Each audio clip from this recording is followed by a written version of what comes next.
Surprenante perspective, voici le thème de ce 4e Festival des Jardins de la Côte d'Azur, organisé par le département des Alpes-Maritimes.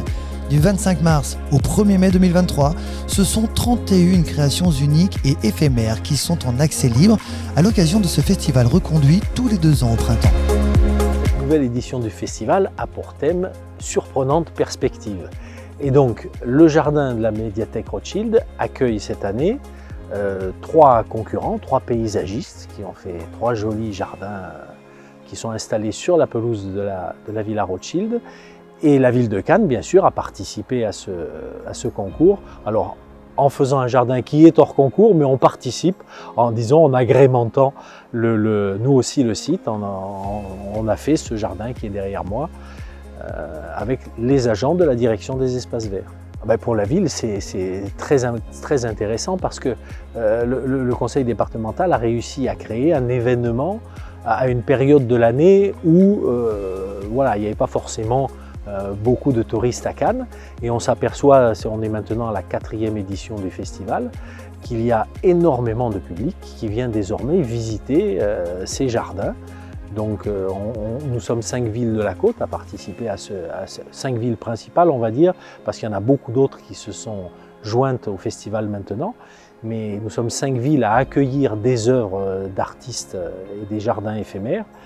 Et donc c'est vraiment un plus maintenant. Déjà, ça met en avant le métier de jardinier, donc ça c'est toujours bien. Nous, nos équipes adorent participer à ce type d'événement. Bon, il a fallu trouver, comme chaque édition, il faut qu'on trouve une idée. Donc là, l'idée, c'est que la ville de Cannes est jumelée à la ville de Shizuoka au Japon. Et donc nous avions des plantes en pépinière qui pouvaient correspondre à un décor japonisant. Et donc l'idée, ça a été d'évoquer ce jumelage de la ville de Cannes avec la ville de Shizuoka. Et donc vous avez sur le jardin un petit bout qui représente symboliquement la côte avec la plage, les palmiers, la mer. Et derrière une anamorphose, ce qu'on appelle une anamorphose, c'est-à-dire qu'il y a une artiste qui nous a créé une anamorphose, c'est-à-dire un peu, si vous voulez, un trompe-l'œil. Donc entre les jardins de la côte et les jardins du Japon, on a symbolisé, si vous voulez, un gouffre avec la mer, les poissons, etc. Et sur la deuxième partie du stand, on a la représentation de la ville de Shizuoka, qui est appelée la ville aux 100 rivières, puisqu'elle a plus de 100 cours d'eau qui traversent la ville. Et donc vous avez la représentation de tout ce que dans l'imaginaire, on va dire, du public courant, tout ce qui représente le Japon. On a des bonsaïs, on a des petites constructions japonisantes, et on a au fond du stand la représentation du mont Fuji qui domine la ville de Shizuoka. 17 créations paysagères en compétition et 14 jardins hors concours sont à découvrir partout sur le territoire des Alpes-Maritimes.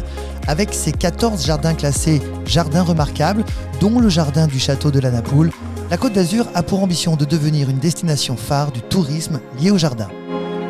C'est un événement organisé par le département des Alpes-Maritimes, je rappelle, premier partenaire financier de la ville de Mandelieu-la-Napoule, d'une part.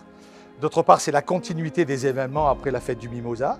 C'est la fête des jardins, c'est la 2e fois que la ville y participe, en candidat hors concours, je précise, juste pour expliquer à vos téléspectateurs et à nos concitoyens que Mandelieu-la-Napoule, c'est quand même 3200 hectares, dont 2200 hectares protégés naturellement, qui en fait que 79% de son territoire est en zone naturelle. La nature en ville, ce qui fait que cet événement est un événement d'une importance capitale pour bien expliquer à nos concitoyens les enjeux de l'avenir de l'environnement dans cette belle ville de Mandelieu-la-Napoule. Nous avons fait le choix pour cette édition du Festival des Jardins de travailler sur un jardin qu'on a souhaité pérenne.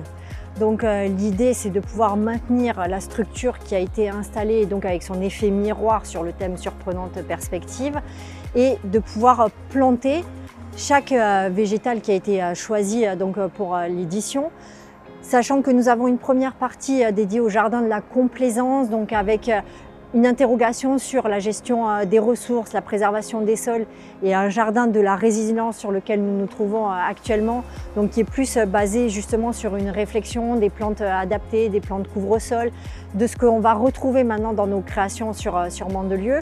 Donc de pouvoir en fait garder, maintenir tout ça, le voir évoluer aussi, puisqu'il va prendre toute sa place en grandissant et en s'épanouissant, et à nous de retravailler sur cette partie du jardin de la complaisance, voilà, en adaptant ce qui a été entre guillemets mal fait, puisqu'avec voilà, du gazon en plaques, des plantes annuelles qui vont nécessiter un entretien et un arrosage régulier. On a aussi quelques exemples de plantes invasives, donc là qui correspondent dans le thème du jardin, mais pour nous de pouvoir les adapter à terme. Mais en tout cas, la structure et le jardin pourra continuer à être visités ici sur le site du Parc des Oliviers.